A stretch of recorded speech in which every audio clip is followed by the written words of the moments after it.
Hey guys, welcome to OnFireRobloxScripting, and in today's video I'm going to be showing you guys how to create a part where you can press E and it'll teleport you to a desired location. So let's just get right into it. So the first thing you want to do is go under the View tab and open up Explore and Properties. After that, we're going to need to insert two parts into our workspace. So if you go into the Home tab and click on Part, this first part is going to be the part that we're going to be pressing E towards.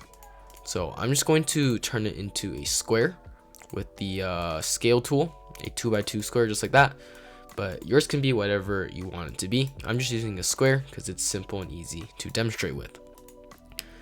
And then what you want to do is make sure you have a second part.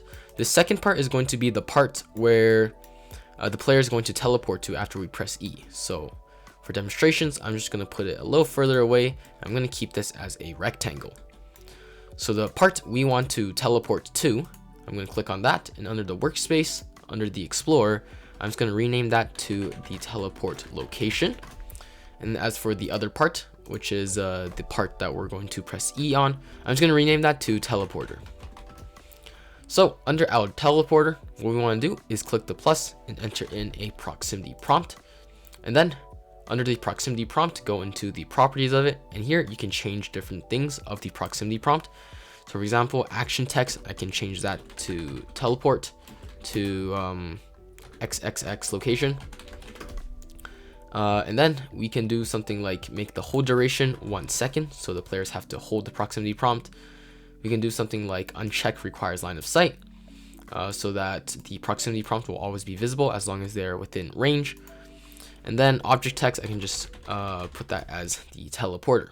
But yeah, you can play around with it with other things like keyboard, key code. Just play around with the proximity prompt until you are happy with it. So once we have the proximity prompt done, what we want to do is go under the teleporter, click the plus, and enter in a script. And I'm just going to rename this script to teleport handler. I'm going to zoom in a little bit, and you can now write what I write. So first off, we're going to start off with some variables.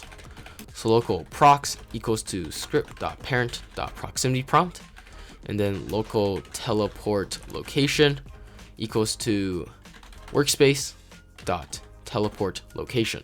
After that, we're going to write prox.triggered connect function. I'm going to put in brackets, and I'm going to write in player, and then go down a line. So what this means is when our proximity prompt has been triggered by a player, we're going to get that player under a variable. And from the player, we can get their character. So local character equals to player.character. And then what we can do is we can move the character after they have triggered the proximity prompt. So to do that, we can just write character pivot to, and inside the brackets, we're going to write the teleport location .cframe, and then we're going to put in a plus, a space, and then we're going to write vector3.new. And we're going to write 0, comma. So this next number is how high you want the player to be in the air when they teleport. So I'm just going to put something small like 10, but you can play around with whatever you want. And we're going to end it off with a comma, then a 0. So what this means is after we've gotten the character from the player, we're just going to pivot the character because the character is a model. So we're going to pivot it to our teleport location, and we're going to give them some height so they don't spawn in the ground. And then the last thing that you can do, you don't have to do this, but if you select both of your parts in your workspace, if you go under the properties of it, you can scroll down until you find the one called anchored and just check that. If you don't check that, it just means that they can collide with surrounding environments. So if you have like other parts in your game, these locations could move. Yeah, that should be it. So let's go test it out. So here I am inside the game. If I walk towards our squared block, which is our teleporter, if I get close to it, you can see it says teleporter and teleport to XXX location. If I hold this E, you can see I get teleported to our teleport location. So if I walk all the way back over here, just try it one more time. So if I get close to it, the proximity prompt appears, and if I hold it, I get teleported to the teleport location. So yeah, that'll be it for this tutorial. If you liked it, make sure to like, comment, subscribe, and share, and I'll see you guys next time. Bye!